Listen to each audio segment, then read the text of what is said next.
Salam dostlar, kanala xoş gəlmisiniz. Keçən videoda Chang'an Oşan X5 Plus Beyond Pro-nun əsas funksiyalarına baxmışdıq. Bu dəfə isə maşının texniki tərəflərindən danışacağıq. Mühərrik, robot korobka, ilk 3000 km, yağ, yanacaq sərfiyyatı, sürüş rejimləri, uzun yol və yüngül yolsuzluq. Hamısına qısa şəkildə toxunacağıq. Mühərrik. Bizim X5 Plus 1.5 litrlik turbo benzin mühərriki ilə təchiz olunub. 188 at gücü və 300 Nm fırlanmanı verir. Ön ötürücülüdür və 0-dan 100 km/saat sürətə təxminən 7.5 saniyəyə çatır. Yəni, bu sadəcə sakit ailə crossoveri deyil, xüsusilə ötmələrdə və magistralda mühərrikin gücünü hiss etmək olur. Robot korobka.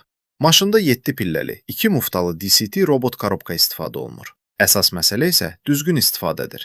Tıxacda maşını davamlı olaraq 1-2 metr irəli aparıb saxlamaq, yoxuşda qazla saxlamaq və tam dayanmadan D ilə R arasında keçid etmək düzgün deyil. Yoxuşda avtohold və əyləcdən istifadə etmək. Tıxacda isə mümkün qədər məsafə saxlamaq daha yaxşıdır.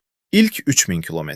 Yeni maşında ilk kilometrlərdə aqressiv sürüşdən qaçmaq məsləhətdir. Soyuq mühərriki yükləməmək, tez-tez tam qaz verməmək, uzun müddət yüksək dövrlərdə sürməmək və müxtəlif sürət rejimlərindən istifadə etmək daha düzgün yanaşmadır. 3000 km-dən sonra isə normal istismar rejiminə keçmək olar. Yağ. Bu mühərrik üçün 0W20 API-SP İLSAC QF6 səviyyəsində yağ istifadə olunur. Yağ dəyişərkən filtr də dəyişdirilməlidir. Mən isə xüsusilə Bakıdakı tıxaclı şəraiti nəzərə alaraq yağı maksimum 7000 km ətrafında dəyişməyi daha təhlükəsiz hesab edirəm. Yanacaq sərfiyyatı.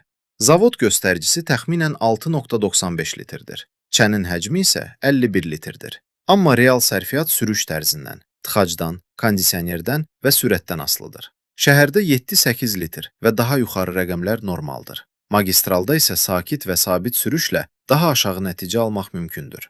Sürüş rejimləri. Komfort, gündəlik istifadə üçün ən balanslı rejimdir. Eko, daha qənaətçil sürüş üçün.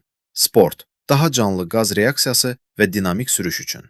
Race isə artıq maşının maksimum performansını hiss etmək istəyənlər üçündür. Mən gündəlik istifadə üçün əsasən komfort rejiminə üstünlük verirəm. Uzun yol və yolsuzluq. Uzun yolda X5 Plus kifayət qədər rahatdır. 300 Nm fırlanma anı ötmələrdə özünü yaxşı göstərir. Yüngül yolsuzluqda da problem yoxdur. Təxminən 180 mm clearance, kənd, torpaq və çınqıl yollar üçün kifayətdir. Amma unutmayaq ki, bu 4x4 deyil.